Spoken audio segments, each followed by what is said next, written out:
I needed my story to have some other meaning than we were abused by a stepfather who twisted who God was and abandoned us. And instead, I want this story to be like, hey, there's freedom on the other side of heartache. And if by me telling the secrets and telling the gnarly story so that some women sitting across from me at the table found freedom, then to me it was all worth it. Hello and welcome to Healing Trauma Mamas. I'm your host, Madon Wingo. Thank you for joining us as we share in our stories and experiences of healing from childhood traumas and birth traumas.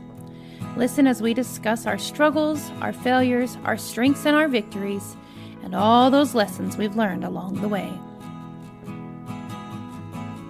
Well, hello, Healing Trauma Mamas listeners. It is with great joy today that I get to have a special guest on the podcast. We've actually been trying to get recorded for a while, and we both are birth workers, so you know how it goes. And we finally get to have Ashley King on the podcast. Ashley, do you mind introducing yourself?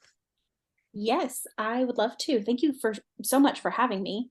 I'm Ashley. I am a licensed midwife in Texas and busy birth worker. I attend home births and birth centers, deliveries. I'm the oldest of 9 children, but currently single, don't have any children of my own, and love to travel and write and read and invest in my community. And so, yeah, that's me in a nutshell. I love it. Thank you for sharing that. It's a large family. I came from a Yes. family of 6. So I understand the large family. Yes. So I would really love to just let's just delve in today. I know you and I both have quite the history, and I would love to hear all about yours or what you would like to share with the listeners, because I know all of it's going to be helpful to somebody out there listening today. Yeah. I grew up in this very like all-American family, 3 kids, a dog, and 2 parents, raised by my mother and stepfather from a very young age. And I, didn't really know anything different about life. We had a big family that we lived near in Dallas that we were a part of, and eventually moved away towards the Canyon Lake, Central Texas area. And about 2001, I guess, I was 12, I believe. We started going to church for the first time. And it was something that was very different than the way we were raised. I don't even really know what prompted my parents to want to go to church. It was just something that was decided one weekend, and we showed up to this little church in this little oak tree grove that was very beautiful and quaint. And we were met by these beautiful, happy people in this church, and we quickly fell in love. We became really invested in that church, and one of the first births I ever witnessed, my mom got pregnant again and had my little brother. And so during that same season of going to church and being a part of this new church family, I got to witness the birth of my little brother, and that kind of started my birth journey, I think. But I remember that season of our lives, that first several years of being a very like wholesome family, just your typical like normal family. I know now that normal is not actually a thing. There's Yes. healthier, there's not. I would say but then I would have called us just like a normal, everyday American Christian conservative family. Mm-hmm. And somewhere along the way, I don't actually know what triggered it, but I feel like somewhere along the way, my stepfather became pretty radical in some of his religious beliefs. And it was not something that I think you can, and it's hard because I can't even pinpoint it. It's not something that I can say on this day we went from these rules to these very radical rules. It was more of like a slow fade. Yeah, that's usually how it is. It's gradual and gradual and gradual until you realize, like, whoa, what are we doing here? Yes. And looking back, it's so obvious to me now, but when you're living in it, and we were I was probably a teenager when things started to shift. And I wish I knew the answer now for why. I have my speculations about some unresolved trauma in his own life and maybe some mental health issues, but neither of those being excuses, of course. Either way, at some point he started just making little adjustments to the rules in our family. And at face value, none of them were inherently bad. It was, we needed to wear modest clothing, which modest clothing is a great idea. But the rules that surrounded modesty became more and more strict and harder to keep up with. Long dresses, long hair. My sister and I would spend hours in a, retail dressing fitting room trying to make sure that everything that we were purchasing fit the list of rules that we had to abide by.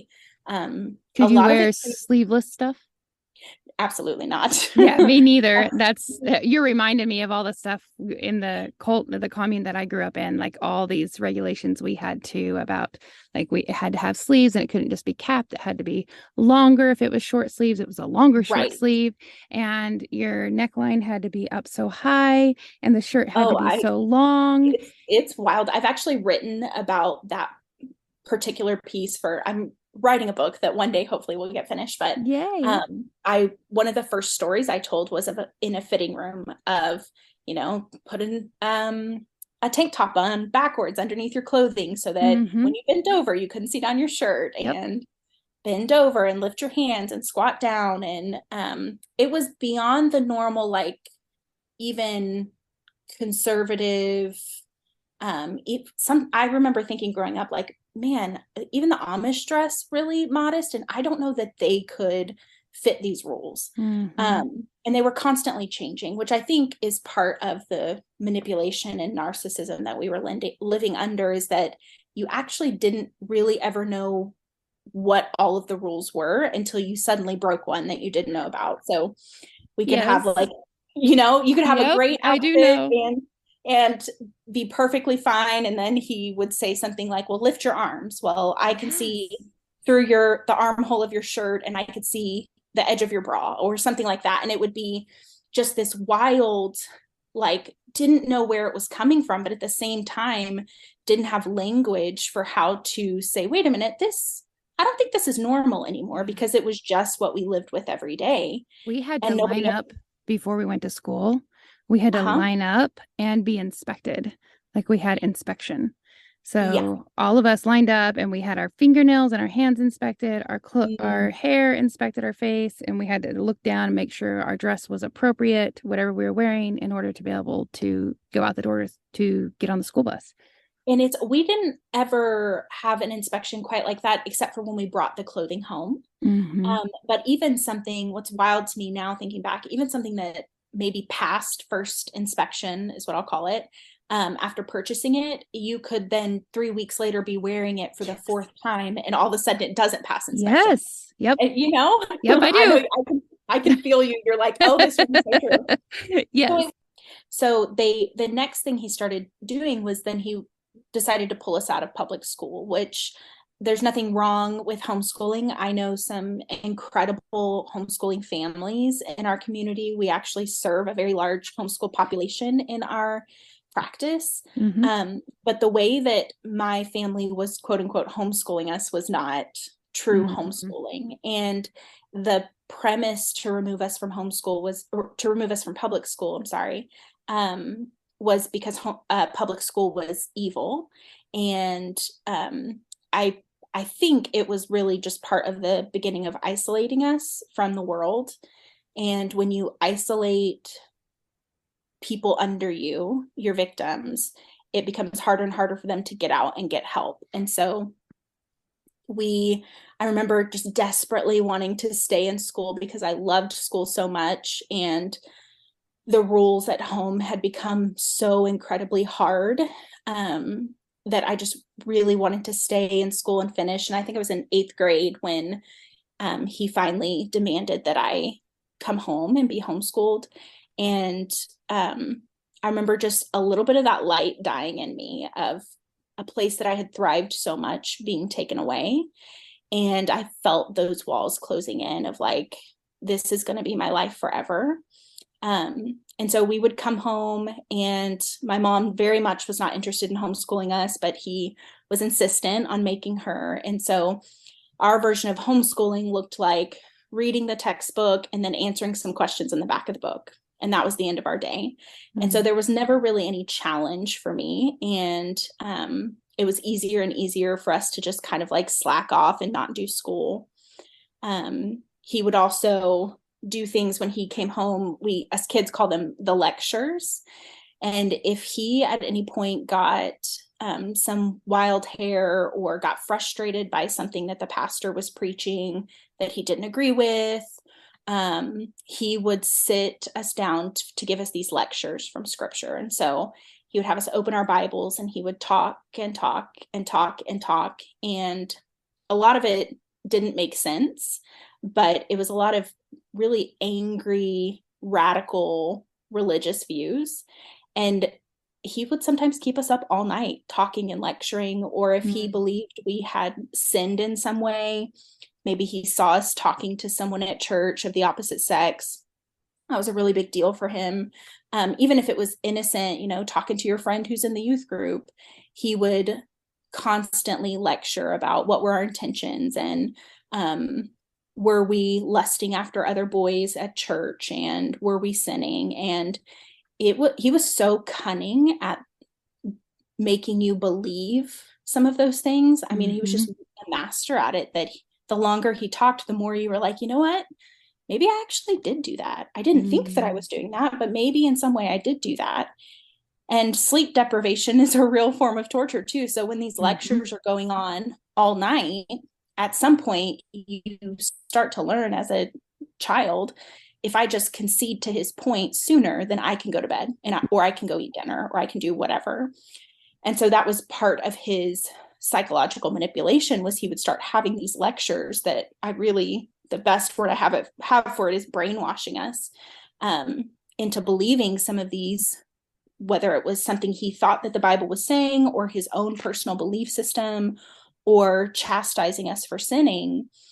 These lectures were his prominent method of doing that. And so I can remember, now I'm homeschooled, now I'm in his presence more, now there's more opportunity for these lectures.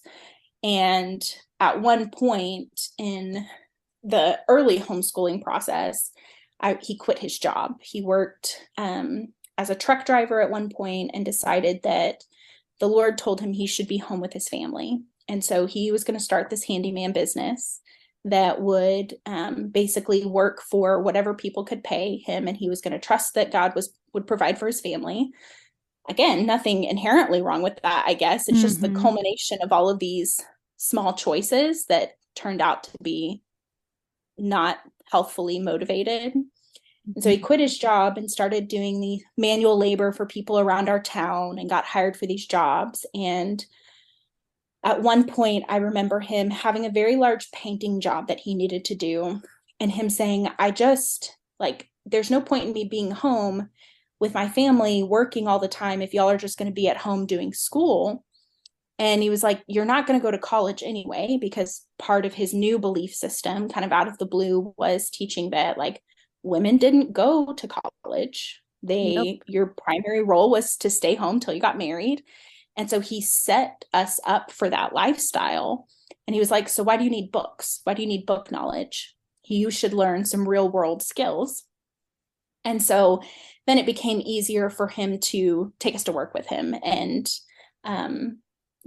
just decide arbitrarily in the morning which of us 3 older kids, I think we were early teens at the time, we're going to go work for him. And over time, it became where we actually just stopped doing school altogether. I think now I look back, and my formal education actually ends at the 8th grade. I have a little Texas homeschool diploma that you can order online, but the true end of my formal education wasn't at the 8th grade. And for my the siblings just under me was probably about 6th or 7th grade. And we just started working for his handyman company for free. Every now and then he would give us a $20 bill, or take us out for something that we wanted on our, wish list. But we would work 10, 12, 15, 16-hour days doing manual Mm-hmm. labor for him. Wow. And so I always say that if midwifery ever fell through for me, I could always go back to, painting houses or laying flooring or doing Uh-huh. plumbing or something like that. Because I learned a lot of very random handyman skills in that time, obviously. Um, but it created such an isolating pocket for our family. And I know that that is also the season that anxiety was birthed in me as a teenager, just this anticipation of, is he going to be upset today, or is today going to be a good day? Are we going to get the dad that like laughs and has food fights in the house, or are we going to get the dad that is wanting to spend 4 hours on a lecture because I sinned, or did I miss something at the job today and now I'm going to get a lecture about how I don't care for our family and um, I'm not paying attention and those types of things. So you really did just kind of walk on eggshells around him. Mm. And so it was several years. I unfortunately, due to trauma, there's a huge pocket of time that I don't have a whole lot of detail in going back. Yep. But at some point along the way, I think I was maybe 16 or 17, I met a midwife at one of our churches and one of our church events, and she was telling me about midwifery. And I had been to 2 hospital births at this point, and I was like, you know what? Maybe I could do that. And because our stepdad had this um, animosity towards the government, he had animosity towards the healthcare system. All of it was evil and witchcraft, and we didn't take medications because it was witchcraft. He heard about this midwifery idea and thought, oh, well, that's going against the government and that's going against, Hmm. mainstream medicine. And so it was like this, I saw even at 16 years old that he seemed kind of interested and piqued by it and wasn't shooting it down. And I think that like desire kind of rooted in my heart at that point. Um, our church knew that there were weird things happening in our family, but I don't think anyone ever really confronted him about it. It was just kind of like, oh, such and such family, they're kind of odd, or things are weird there. I think they Mm-hmm. had a lot of compassion. And I don't hold any ill will towards them, but I just don't think that they knew how to help or what to say, because it was just really blindsiding that this sweet little family they had spent the last several years getting to know was in this weird, the only word I have for it is very cult like. The Mm-hmm. way that he was isolating, the way that he was restricting who we could talk to, the rules that we had placed on us. Um, it took on a very cult like, even though we didn't live in like an actual commune or things like that, like I heard in your story, Mm-hmm. a lot of the oppression that we were under took on a very cult like trait. Oh yeah, Um, it sounds so much like where I grew up. I mean, so much. Just the walking on eggshells all the time and the rules and the changing the rules at last minute. And we did have a lot of long lectures, but not necessarily like that. We had what would be writings from the Lord, sudden prophecy uh, from the Lord uh-huh. that would be typed out and given to us. Oh, I have a sudden word from the Lord. And it was this whole big, huge thing. It's usually was telling us how we had just sinned a whole bunch and been doing these things wrong or that thing wrong. When usually, Yeah, now that I can see it, I know it was because his wife was upset about this or that. And so he wrote right. this thing out, and it would just, then all of us, we'd have to study that and we'd have to talk about it. And we'd have to read it again. And we'd have to go back and read all of the other ones that he had to. Yes, it Well, sounds so much like where I grew up, even yeah. though, And so when I use the word cult, sometimes people will ask me like, well, what cult was it? And I was like, well, it's hard to explain because it was our yeah. nuclear family, but I'm sure had I stayed in it longer, I am convinced that that's where we were headed Mm-hmm. ultimately. He would do things like that of like, he had these long yellow legal notepads that he would write and like just fill up journal after journal. And the more he wrote, the more I was like, oh, we have a big one coming. Mm-hmm. Some type of lecture, or he would write a letter to the church and make me proofread it and make edits for him, or a letter to someone at church that he thought was sinning, or whose wife was sinning, or whose child was being promiscuous, Oh or yeah. he saw sex everywhere. And because he saw sex everywhere, he put that on his children, who were not promiscuous at all. Like, had never kissed a boy, had never, like, we had done Mm-hmm. nothing. But if he was so obsessed with it that we would have inspections. I haven't talked about this a whole lot, but he would inspect our clothing. He would go through our laundry hamper. um, if he found, and I don't even know if I'm allowed to say this, so you can cut it out.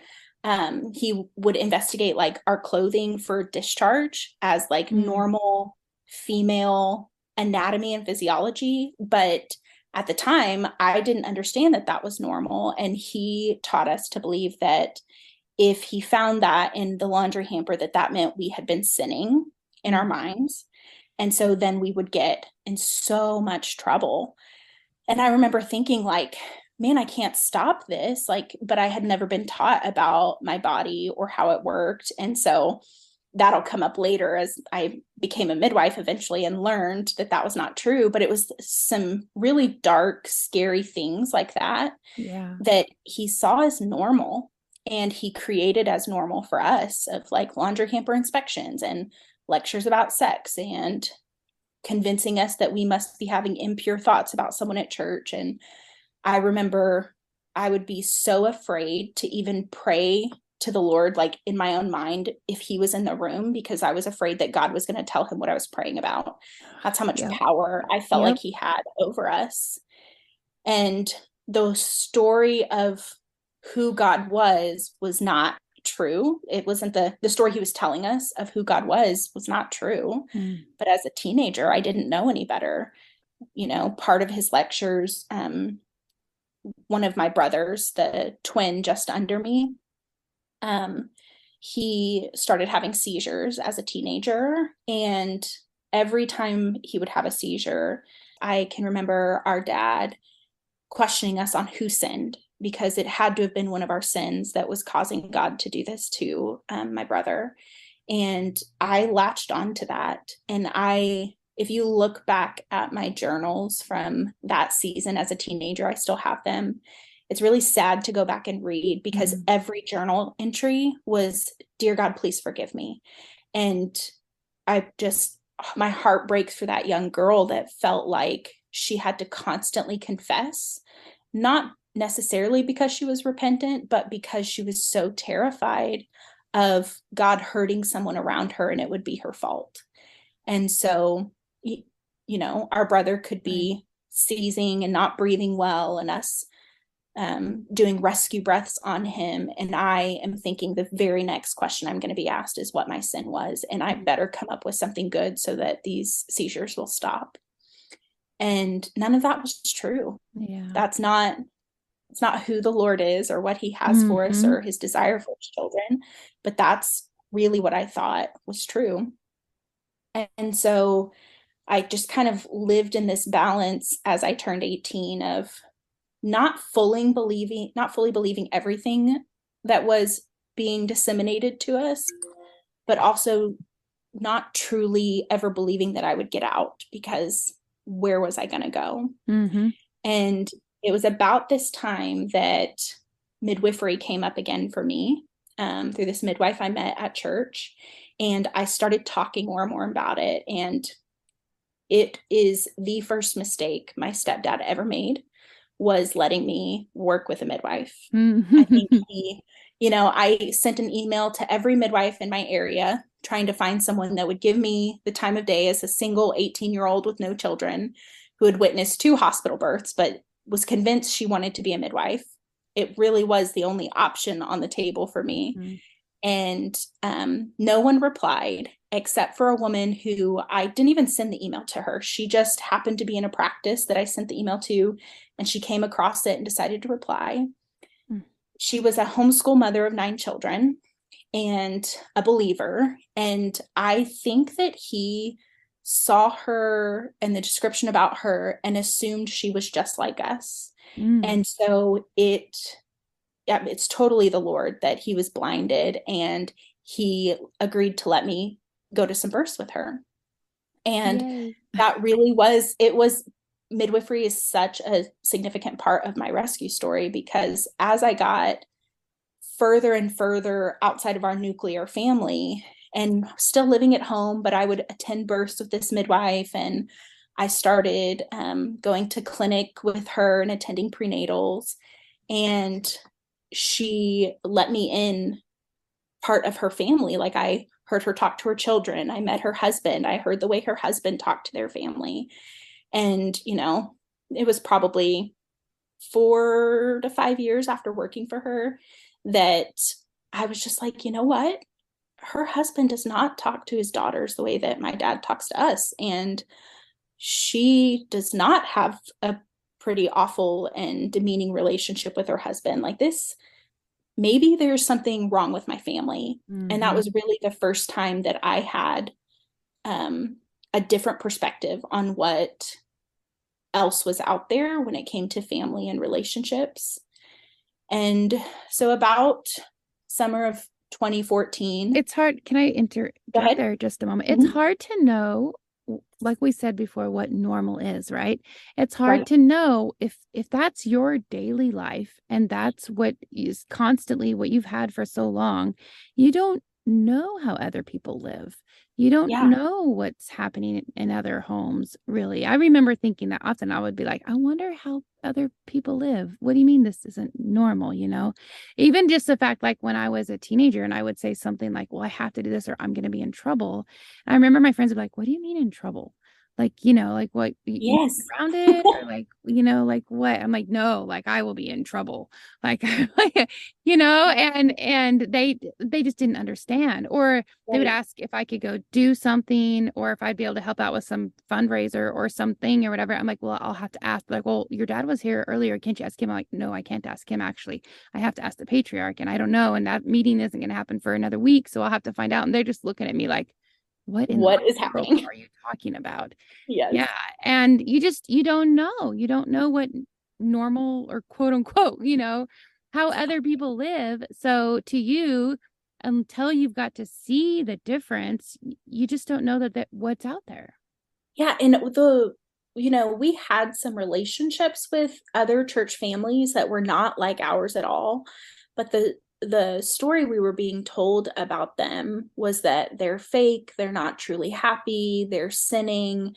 And so we were hearing all of this rhetoric constantly about these people who are sinners, and how they don't understand what God's really saying. They're not really following the Bible. So even though we had proximity to some healthier families, the light that was shown on them was so awful that we couldn't be in relationship really with them. Yep. And he would also have us stand on the street corner with him and hold up these really angry, like, I don't remember what he would write on the poster boards, but he would have us stand out on the street corner with him with these really judgmental signs, and he would preach at people driving by.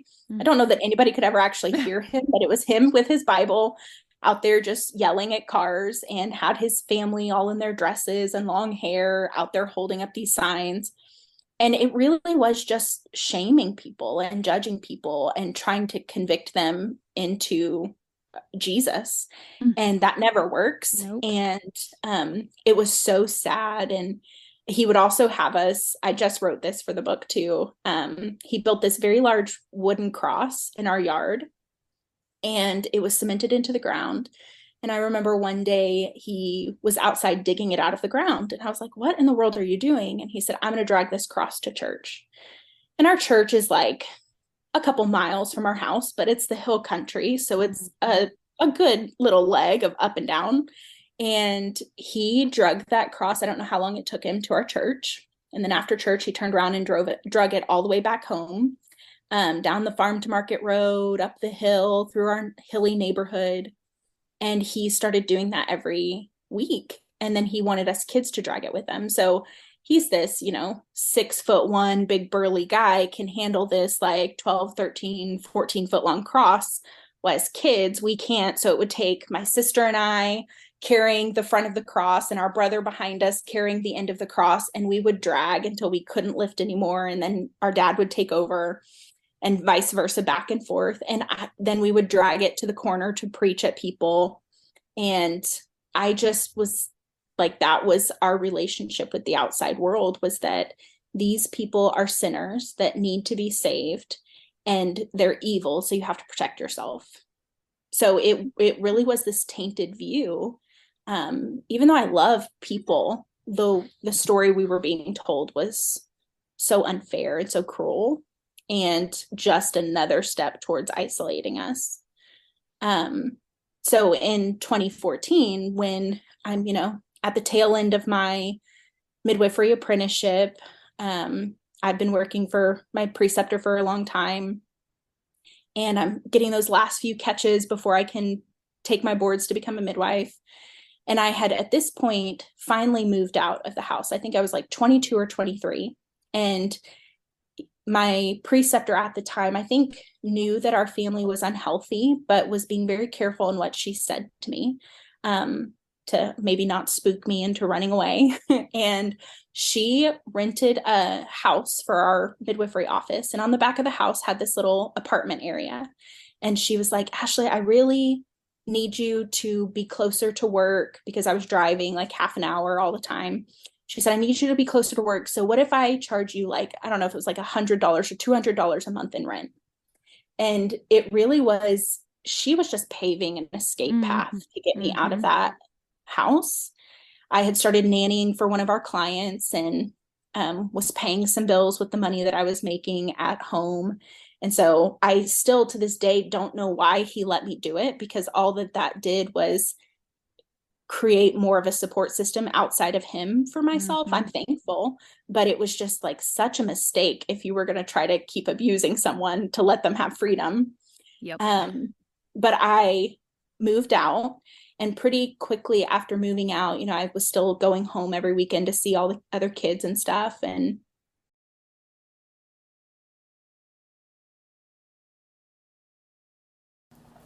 Hello, Healing Trauma Mamas listeners.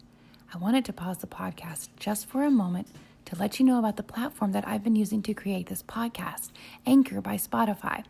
Anchor has been so easy for me to use. As y'all know, I've said many times that I'm a very unlikely podcast host. In fact, I never thought I'd be on a podcast, let alone hosting one myself. But when my daughter showed me Anchor last spring, I realized how easy it was for me to be able to create content and upload it to many different platforms using Anchor. I'm so thankful I got started, and I'm extremely thankful it's completely free. So I think that every single person has something valuable to share with the world. You listening right now have something valuable to share. And all you have to do is download the Anchor app and start your own podcast today. Let me know when you do, and I look forward to listening to it. Okay, back to the podcast.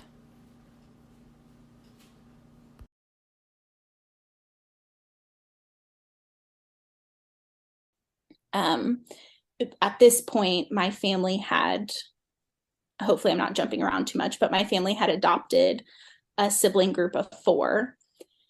Right as a couple years prior, they had adopted a sibling group of 4, one of whom, she was 3 weeks old when we got her. And I remember finishing, homeschool graduation with her on my hip, and I helped raise her and survived the colic stages with her. And so we were so close, had such a close relationship. And so moving out was hard, knowing that I was going to leave, my other siblings back at home behind. Yep. But I moved out and was doing more birth and just about to graduate when one day I got a phone call while at my nanny job from my mom, telling me about some evidence to some sexual abuse that she found with one of my sisters and our father. It's my stepdad, her biological dad. And I remember standing there in that kitchen, listening to my mom talk, and finally realizing that I have to say something, and realizing that I have a support system. The family that I was nannying for had become like family. They hired this weird little homeschool girl with floor-length dresses, and but loved me so much and loved me so well. And my midwife preceptor and her family loved me so well. And so I remember hanging up that phone call, and the first person I called was my preceptor. And her name's Joni. I can say her name. I remember saying, like, Joni, I need your help. And this is what is happening in my family. And I just spilled my guts. I talked about all of it, all of the secrets, all of the abuse that was happening, psychological, sexual, emotional. Had I you told known about the sexual abuse? Um, I knew some parts, but I didn't know the extent. And I have blocked a lot of it out, Mm-hmm. which is really hard. I've spent many, many years in EMDR trying to get it back. Um, but I regret that I wasn't able to say something sooner. Um, Well, it's hard when you're put in that position. And I will say about the EMDR, like sometimes you don't want those back. yeah, I think that's I've kind of where we left it. Yeah, and I think that's a Back. smart way to do it because I did EMDR and it was good to help piece some things together because I Yeah, had these, pieces and I couldn't quite put them together and I really I needed to know what had happened there. And it helped with that tremendously. But then I tried to go further and then I started getting these memories that I did not know about and I yeah, did not want and I went, "Whoa, whoa, whoa, I yeah. can't do this." And so I stopped because I'm like, I can let those things go. I don't need to know. I Right. don't need to And know that's those kind things. of where I left it, was like, you know what? I don't want to open a door if it's not ready to be opened. And I knew about some of the sexual abuse because he told us about it growing up.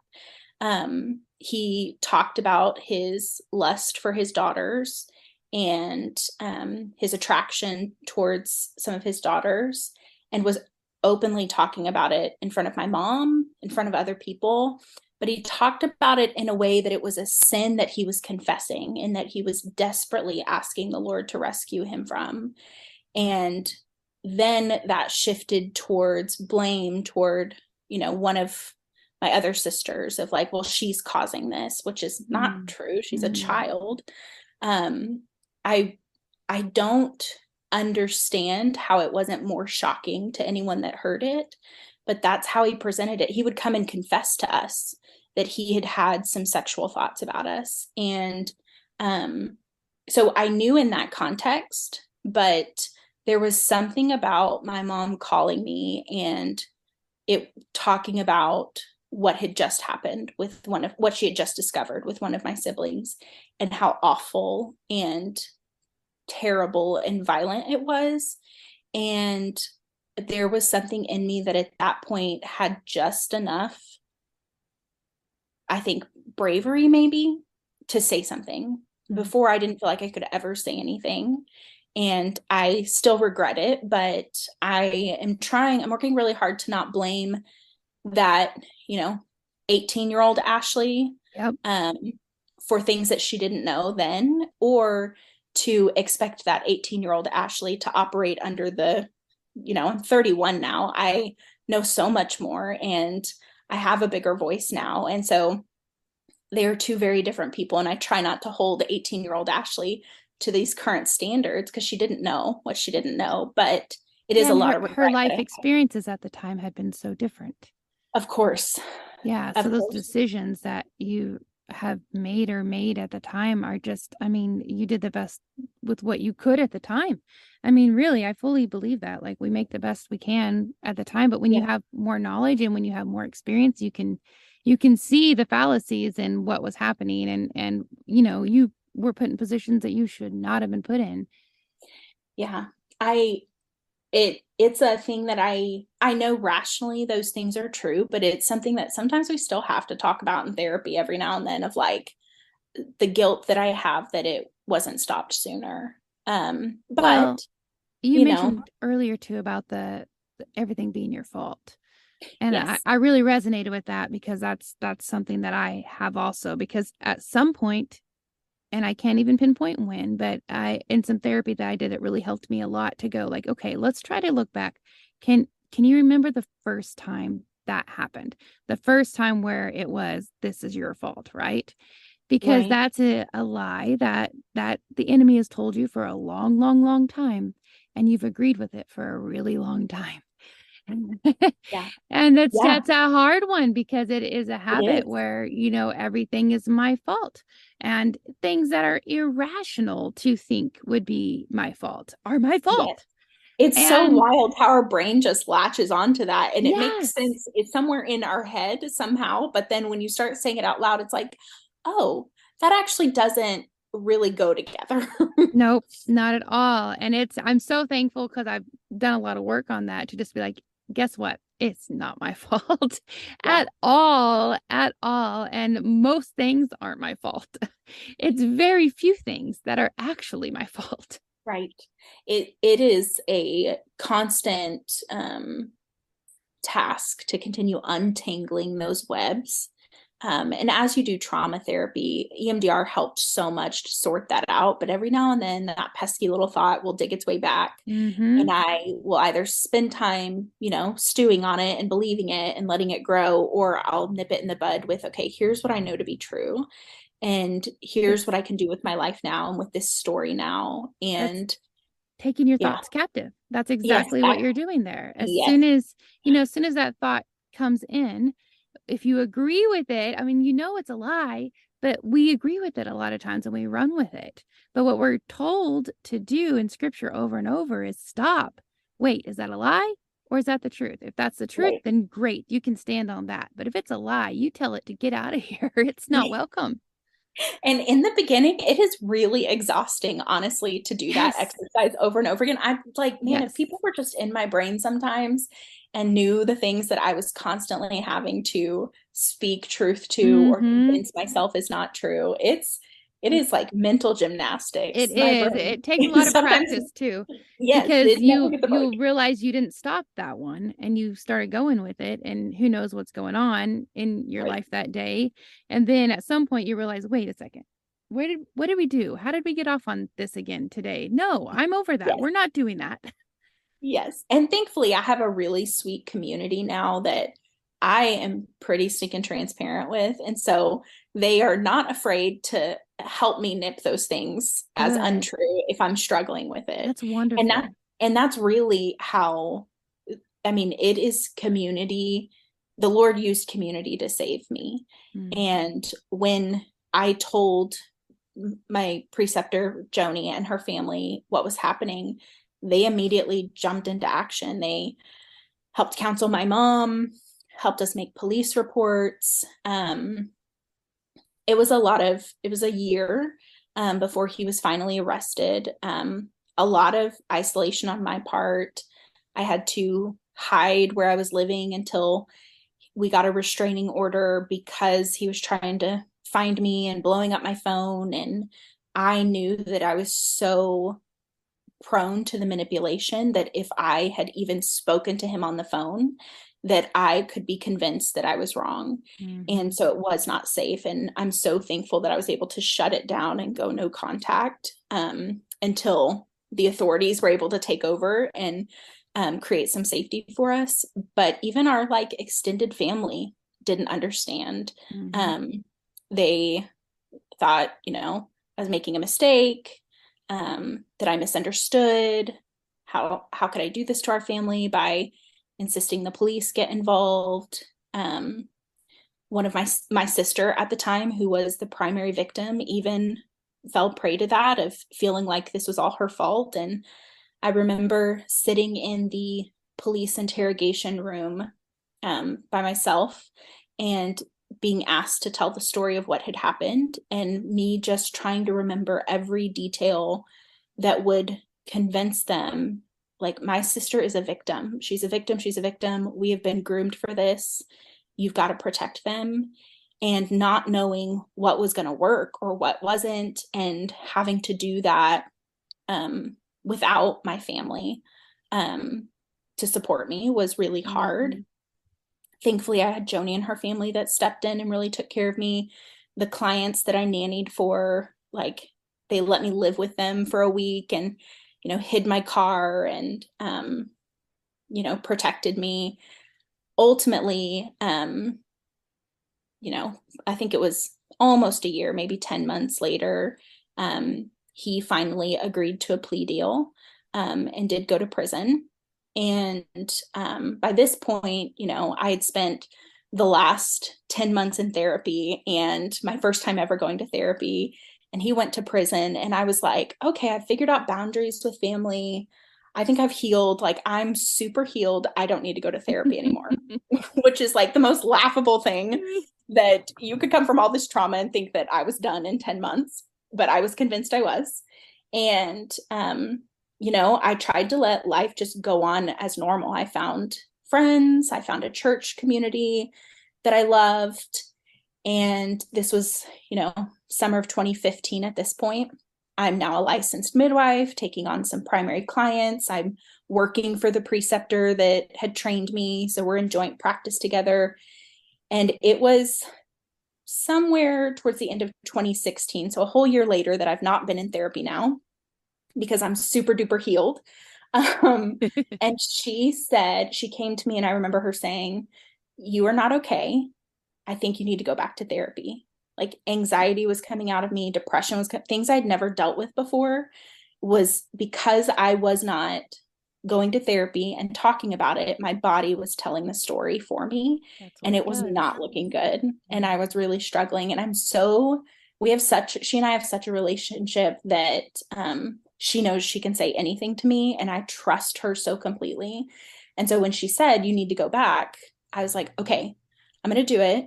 I'm going to pick a non Christian based therapist. I just felt like, because so much religion had been tied to my physical and emotional abuse, Yep. that I needed something different. I needed somebody who wasn't going to say pray about it.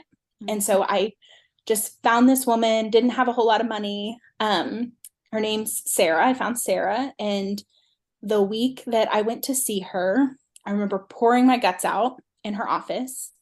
And 4 days later, my brother Dakota has a seizure that stops his heart for 12 minutes. Oh, no. And it's actually, I believe, 7 years ago today that seizure happened. And it stopped his heart for 12 minutes. And I remember getting the phone call that they were taking him to the hospital and trying to get his heartbeat back. And by the time I got to the hospital, Joni and her husband had met me there. And they were like, "It doesn't look good. Like, he doesn't look good." But my experience with Dakota, because he had had so many health issues growing up, he had a tumor in his brainstem, and he had had so many health issues, that I'm like, well, he's been hospitalized before, and he's been in the ICU before, and Dakota always wakes up. He always comes around. But there was something different about it. And the next day, I lived in our midwifery office, and it was a clinic day. And I remember Joni coming to my room before clinic, and she so graciously told me that Dakota was not going to live. No one else had told us that, but I think she knew. And she was like, it felt cruel in the moment, but I think I needed her to be the one to tell me that he was not coming back from this, to protect me. And we spent that week in the hospital in San Antonio, in the, neurology ICU. And all of this family that I had been ostracized from, all of this family that had protected our abuser, who's in prison at this point still, they were all there in the waiting room, because this kid that we loved, my brother, was sick, and it was bad this time. And I'm like, all of these people I'm learning to put boundaries in place with, I'm now sitting in a waiting room for a week with. Oof. And I'm like, I've only done one therapy appointment at this point. And so I remember calling the therapist, and I was like, we've got to put a hold on me processing family abuse and trauma. And now we need to talk about this. And it was a week of hell spent watching my family slowly learn that Dakota was going to die. He was on life support at that point. And we ultimately, that was a Monday. By Thursday, the doctors met with our massive family in this conference room, and we're explaining to them all of these things, of how, trying to tell them ultimately that Dakota wasn't going to wake up, and they just weren't getting it. And one of the family members sitting next to me kind of elbowed me and said, you should ask the question, your brains. And that's a nickname that my family sometimes would use because they thought I was smart. I don't know if that's true or if I just talk a lot. And it was another example of me parenting my family when I shouldn't have been put in that position. And so, like, I've raised some of my siblings at this point. I took care of them. I fed one of the baby adopted siblings at night. She slept with me until I moved out. Like, I parented, and our siblings took care of each other and raised each other. And so I remember thinking when she said, you should ask the questions of like, I'm tired of being in charge and I'm tired of parenting. So I remember asking the doctor out loud in front of everyone. So you're saying that at this point, a miracle for Dakota would be if his kidneys maybe started working again. And the doctor said yes. I said, and you're saying that Dakota will never wake up. He will never walk out of this hospital. He will never talk again. He will never breathe on his own. Is that what you're saying? And the doctor said yes. And the room just collectively broke of my grandparents, my aunts, my uncles, my cousins, friends, realizing in that moment, I think for the first time, he was going to die.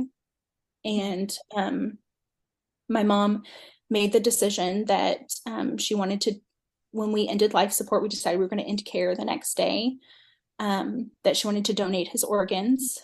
But she did not think she could participate in the decision-making process. And so she designated that I would be the one to take care of organ donation. And I'm, early 20s. And wow, it's not like Grey's Anatomy, unfortunately, where you say, yes, donate a heart, and it goes to the dying child down the road, and there's this, or down the hall, and there's this bittersweet moment of getting to save someone. It was nothing like that. I was not prepared to sign away pieces of my brother. It's actually a very long process of sitting down with a stack of paperwork in a meeting room and being explained every cut to every incision and every body part. And you have to check boxes for body parts and sign my name. And I remember thinking, who put me here? Who let me do this? Yeah. Why is no one here with me? But I remember choosing to turn off my emotions, and I became very robotic. Like, it was still, thinking back on it, it's very scary to me that I know it was my brain protecting me. But I just became impenetrable, and this robot that just decided to take care of everything. And so still to this day, none of my family have ever asked what I agreed to or what I didn't. They don't know what that process was like. I mean, I'm sure if they listen to this now, they'll hear it. But no one's ever asked about the organ donation process. And so one of the decisions I made was that I wanted to be in the room when he passed away. And what that looks like with organ donation is that you're actually in an operating room, and they administer morphine and stop all machines. And so my sister, my mom, and myself had all agreed that we wanted to be in the room when that happened. And so we're in this operating room. I'm in an operating room for the very first time in my life. And let me back up just prior to this. I'd met a client whose brother had passed away, and she was late to care, and I just started meeting with her, and she heard about what was happening for me at the hospital. And this was before we ended life support. And she sent me a song that she had been praying over me, and it was a worship song. And I remember the morning before we ended care, I went up to the hospital room. At this point, I had spent very little time in Dakota's hospital room because I was coordinating so many things. And so I asked everyone to leave, and I played this worship song in his room, and I had taken my stethoscope out of my midwifery bag, and I remember putting it on his chest and listening to his heartbeat, trying so desperately to memorize it. And I apologized to him for not being able to do more. And I apologized to him for every sibling, scuffle I could think of, and told him how much I loved him. And I played that song on repeat until I could believe it. Um, Part of the chorus said that, Lord, you are putting everything back in their right places. And it did not make sense to me until that moment that, Lord, like, I have to trust that you are putting the broken places of Dakota's body back together. And that just doesn't get to happen on this side of heaven. And when I came to that realization and was able to feel like I could say goodbye, I agreed for the first time in almost 2 years to speak to our stepdad on the phone from prison. Um, it was out of compassion that I agreed to talk to him to try to explain what was happening in the decisions that we made. And the first thing he was able to say and reply was, "You do know this is happening because you don't have enough faith." And I handed the phone back to my mom and decided, never again. I did my part. Never again am I doing this. I have already had to do so much work to try to believe that God doesn't punish other people for my sin. And that was the only thing he could think. And so when it came time to end care, it was very important to me that I be in the room with Dakota. And so we're sitting in an operating room, and I assumed naively that you turn off the machines and it's a very quick 2-minute process. Actually was not. It was 19 minutes of waiting for his heart to stop. And I remember sitting in the chair by myself, and my mom and sister crying with a nurse somewhere behind me. And I'm just watching all of the very sad faces in the room, the nurses, the other staff, the surgeon, not able to look at us or talk to us. And we're just watching this screen. And so on December 16th of 2016, at 23:19, I will always remember it, is when his heart stopped. And we were able to kiss his forehead, and then we had to walk out quickly. And as I'm walking out of the OR down this long hallway towards a waiting room of family and church friends from, our previous churches, I realized in that moment, oh crap, I think I just killed my brother. And it was realizing that I actually did still believe that God could punish people for my sin. And I had just made a very final decision for my brother, and he could never come back. And so I was like, I have to get help, or I'm never going to be okay again. And I walked out and drove straight to, it's 2:00 in the morning, drove straight to my midwife, Joni's house, my midwife's house, and slept at her house until the funeral, spoke at the funeral. And when all of the funerals and everything was done and all of the family went home, it's now Christmas that year. And I spent Christmas with Joni and her family in the middle of grief, and they were so gracious and took care of me. And then life continued, and I was left with this like anger at the Lord of like, man, dude, I had this whole story of trauma and chaos and abuse, and I was like super good with it. I was going to be like, cool, we survived that. We're going to tell this testimony. It's going to be fine. And then you added grief onto it. And it was so unnecessary and so cruel. And I'm thankful that the Lord is also patient with my questions and with my anger, and that I had such amazing people come alongside me and support me through that really, really dark place. I immediately went into EMDR therapy and spent several years doing EMDR therapy, processing the grief, the trauma of watching Dakota actually die in the operating room, the trauma of a stepdad who abused us and, created some much healthier relationships, and was just kind of like in the thick of it as I'm also trying to care for people and care for, women having their babies and be present in my own life. And it was a really dark and scary time. but I made it. Yeah, what a Um, strong person you are. Wow. it doesn't, Just I'm sure I feel a little crazy sometimes in my own head. But I made it. And I do not recognize the life that I lived then. My world is so different now. mm, I think that people don't really know what freedom feels like until they come from a place where there is none, yeah. where physically there's no freedom, spiritually there's no freedom. Like I could not have my own original genuine thought. Every part of our lives was so locked down and so controlled and manipulated and twisted that I didn't even know how my body worked and what was normal. I didn't even know who God was and what was normal. And so I spent the last 7 years having to untangle it all and Mhm. deconstruct it all.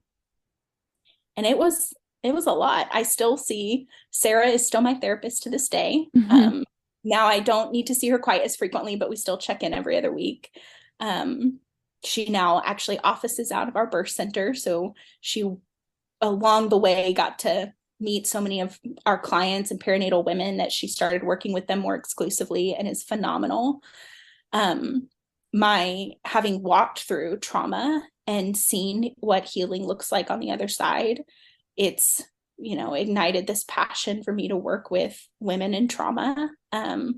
And slowly over the last few years, I've seen more and more of our practice, or at least the primary clients that I get. I've met so many women with these hard and courageous and heartbreaking stories find some victory and healing. And so it's like my favorite thing in the world to get to walk with them, Mm. because I can see what freedom looks like on the other side. And I'm like, oh, if you could just see it from over here, I promise you that all of the work and all of the EMDR and all of the struggle and all of the storytelling is so worth it. It's so worth it. It's But so it's worth it. really hard when you're doing it. It is It's really hard. hard work. And I tell them, I'm like, honestly, when you start EMDR, you're gonna feel like crap. Like, don't plan anything for the rest of the day. It's gonna feel like you have the flu. But I promise you, if you will keep up with it for 6 months, you are gonna feel like a different person. And so getting to mix together my love for midwifery and my love for helping women walk through trauma has been like such a beautifully redeeming part of the story. I made the decision pretty early on that, I think everyone gets to decide whether or not they tell their story. And Yeah. that's a very personal choice. But for me, I needed my story to have some other meaning than we were abused by a stepfather who um, twisted who God was and abandoned us. And instead, I want this story to be like, hey, there's freedom on the other side of heartache. And if by me telling the secrets and telling the gnarly story so that some women sitting across from me at the table found freedom, then to me it was all worth it. And I can't erase or change or undo any of those dark and twisty chapters, but I really wanted to be an active participant in what the next chapter looked like. And so that's really how I operate now in my day to day, is how can I keep doing those things that I love, and helping women find freedom. And that's kind of how I ended up here on the Healing Trauma Mamas podcast. Is I Wow. just find the Lord like connecting those places for me just Yes. out of the blue. It's amazing how he does that. I have seen that myself so many times. It has just been outstanding. And thank you first off for sharing that story with us and part of your journey. It's just, uh, it's awe-inspiring to me, just the courage I hear that you're speaking with and all these decisions that you made and the strength that you had to be able to stand. And I know how we view our story is different than others view it. Right. And I see so many intricate things that the Lord just worked out for you, for your good Yeah. and for your healing and to provide this family that you had and this connection. Ah, it's so amazing.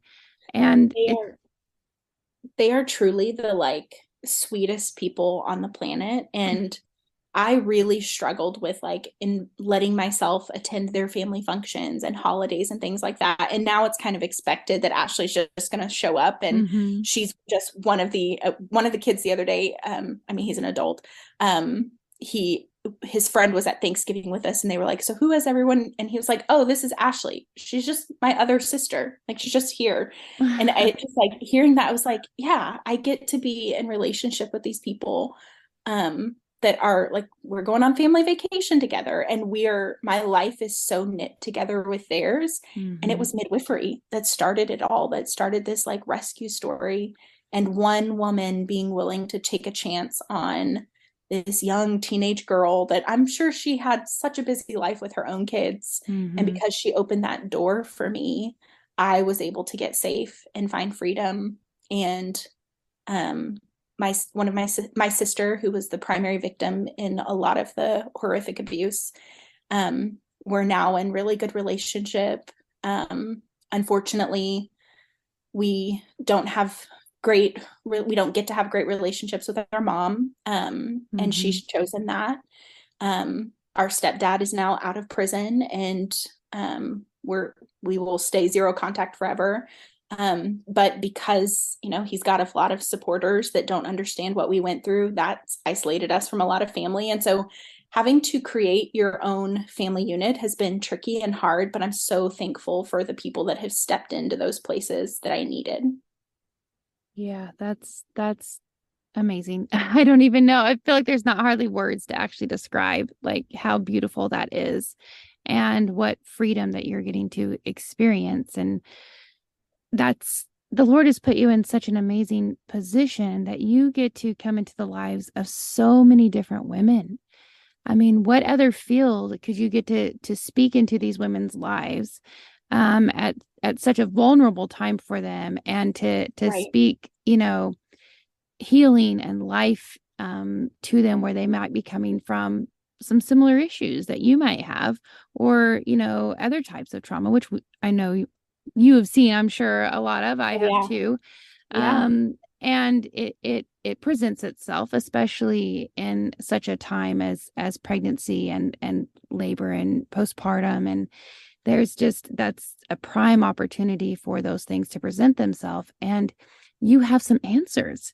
You have some resources, and can speak with experience of what healing looks like, and freedom from being bound by those traumas that usually bind us for so long. Yeah. And midwifery is so unique in that we get to spend so much more time with our clients than they Mm-hmm. might experience in like a traditional medical practice.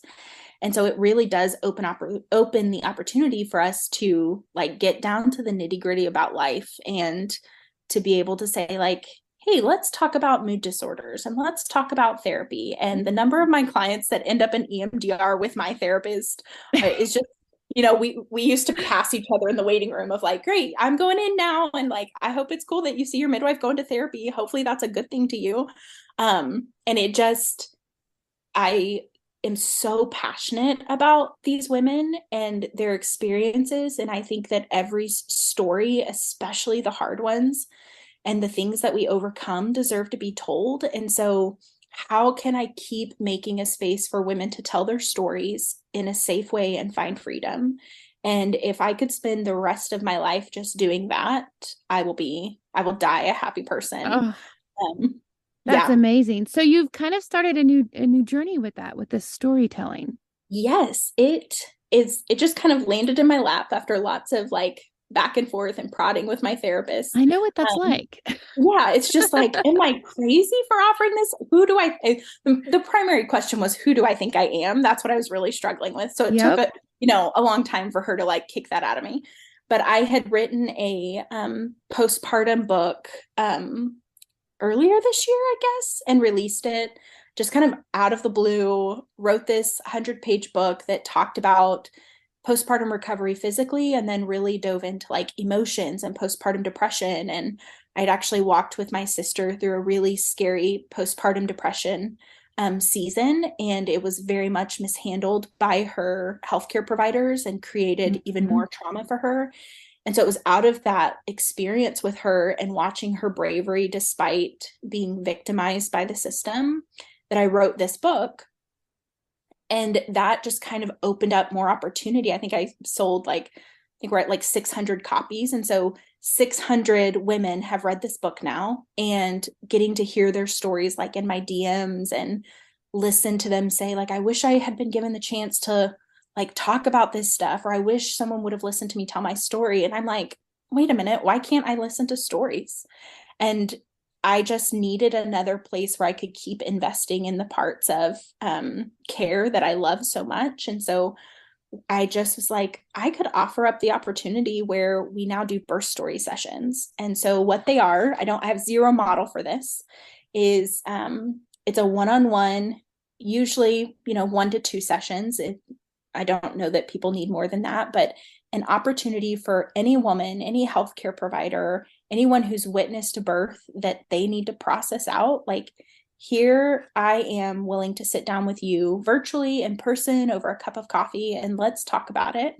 Let me hear your story within the safety of this space, and where you're not going to meet judgment, you're not going to meet shame. And like, let's identify the parts of the story that are maybe holding you back from freedom.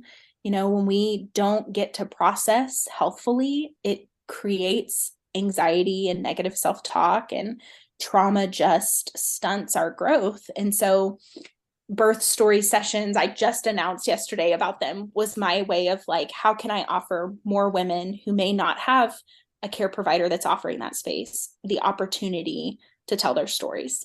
So I that just love launched on it. my website. We'll see how it goes, but I'm actually really excited about it and very Oh, honored to get to do that. I am too. I think that's absolutely an area that we definitely need that type of a provider.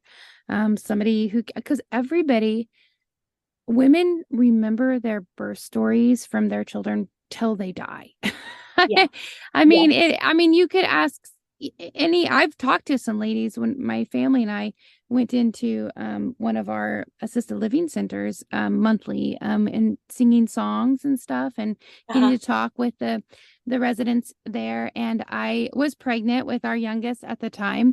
And then I came in with him in my sling to see them too. And every woman who would come over to talk to him starts to tell me their birth story. Yes, it's Uh, wild. yes. And it's just like, it is something you do not forget. Yeah. And if you've had an experience where it was not ideal or things came up during it or it was extremely traumatic, you don't forget that either. Right. So it's so important to be able to talk about it. And I think this is something that I struggle with, especially with my last birth, which I know you heard about on when I shared about my personal journey, but it Mm-hmm. was actually something that I am working on being able to Yeah. talk about. Yeah. But Yeah. it's still, he's almost 4, Yeah. and it still is a little difficult to talk about his birth, even Yeah. though, like, for my husband and my children and even my midwife who was there,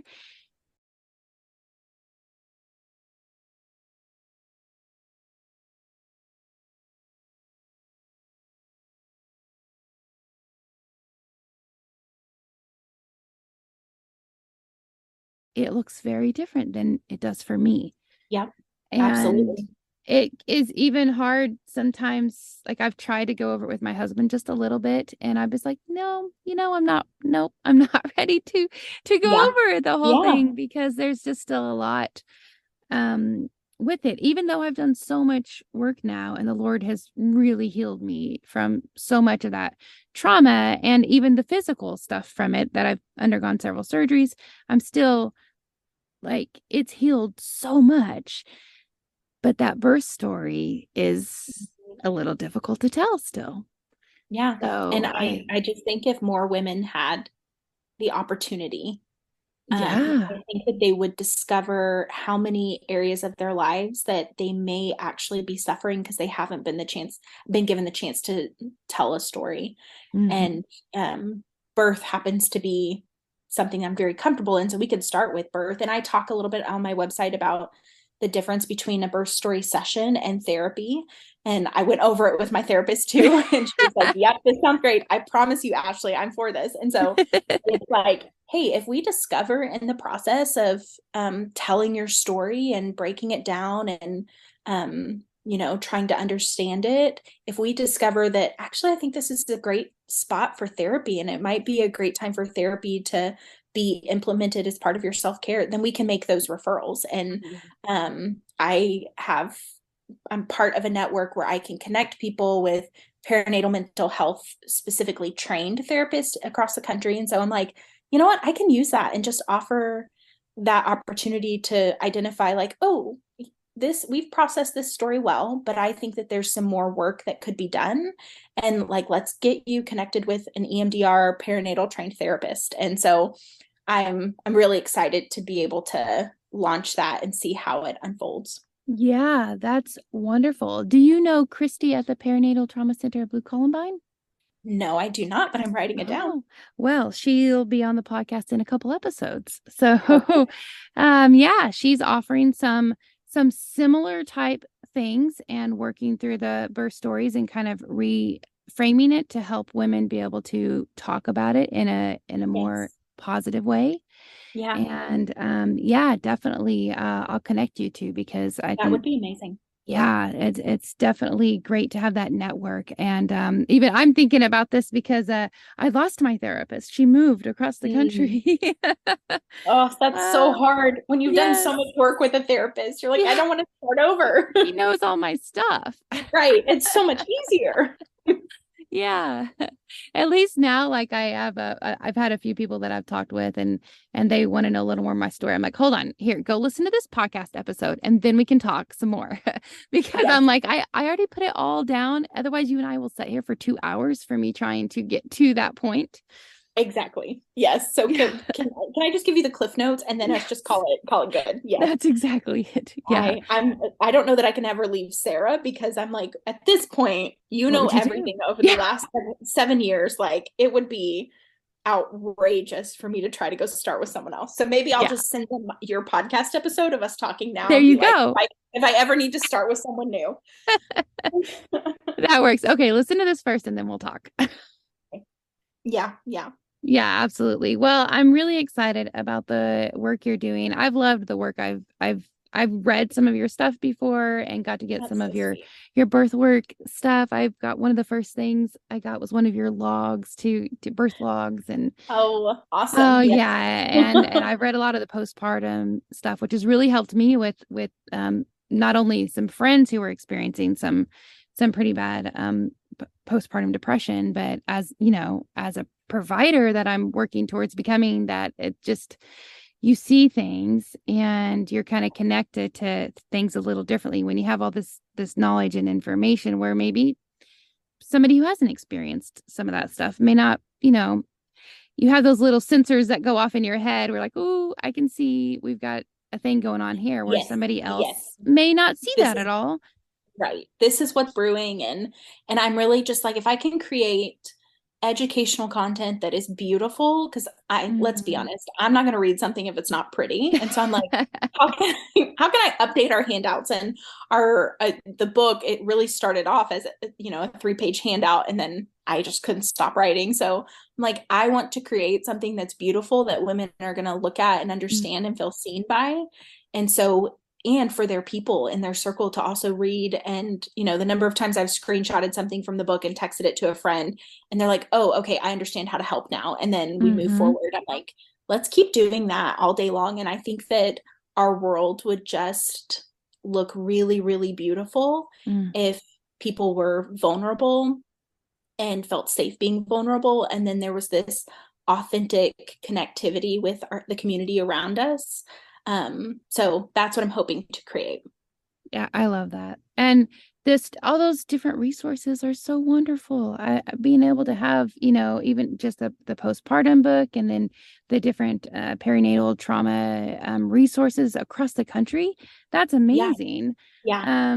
So keep up the good work. That's Thank just, you. I mean, your strength, getting to hear your story. And again, thank you so much for sharing it. I just see the strength and beauty, that has come out of your life. And I'm excited to see what else the Lord has in store for that, because I just see you're such a strong, powerful force for women, and it's beautiful to see. And I'm glad I get to meet you. Yeah, and hopefully one day we'll get to meet in person and have a cup Yes. of coffee. That would be great. Yes, absolutely. We're doing that at some point. Yes, that would be great. And I really, really appreciate this opportunity. It was a scary little leap of faith, but I just knew it was the right thing to say yes to. And you have made this such a like pleasant experience and such a safe experience. So I really appreciate it. And now I'm a subscriber to the podcast. Oh, So yay. All right. Well, that being said, anybody out there listening right now, if you have a story of trauma and healing and restoration from the things that have happened in the past, and you might want to come on the podcast like Ashley, reach out to me, please. I would love to talk with you and sit down and share with the listeners what you might have to teach us. So just reach out to healingtraumamamas@gmail.com. I answer that personally, and you can also find me on Facebook, and we're on Instagram. And Ashley, I'll make sure that we link. Where can people find if they want to come and do some birth story healing with you? yes, so my website is ashleylking.com. So there's info on my website, or you can catch me on Instagram at midwife_Ashley. And I'm also there quite a bit. So you can always catch me personally there. Thank you for listening. May you be encouraged and strengthened by what you've heard today. Remember, you are dearly loved by your Creator, so be who He created you to be. May you go in peace, friends. Till next time, Shalom.